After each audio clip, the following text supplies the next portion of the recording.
Now that I've got the area differences on my room schedule, I want to double check to make sure that all my areas are exceeding the minimum or program area. Obviously you can see here that I've got a number of negative numbers, which means that I am under the minimum area. However, I want to be able to see this quickly and not have to look through the whole schedule one by one, especially if I have a bigger building with hundreds potentially of rooms. So what I can do, if I go back to my schedule, either through clicking in this tab or double clicking on the schedule here,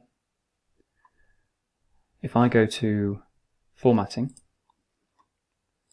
and I select area difference, I can then use what's called conditional formatting to add a property to the field. So I click conditional formatting.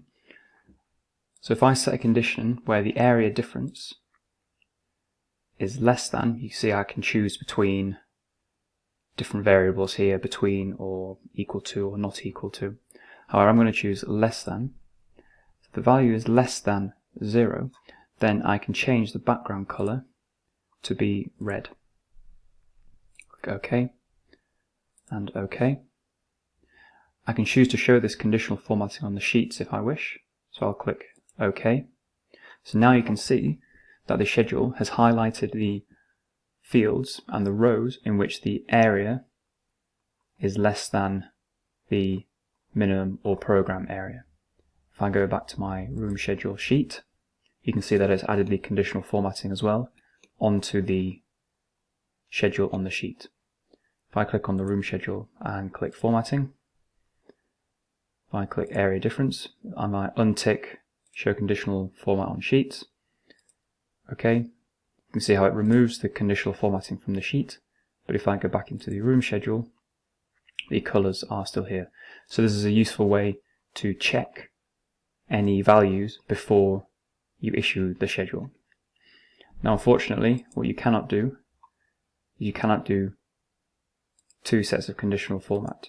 You can only do the area differences less than 0. I cannot add another statement to say or the area is greater than. So I could do the inverse if I wanted to. I could do greater than 0 and I could change this color to say green. OK, click OK and click OK, and it has effectively done the inverse and it's given me now the positive, or the rooms that are above their minimum area. So this is just a way for you to apply formatting to check the values of certain fields, and this is one example.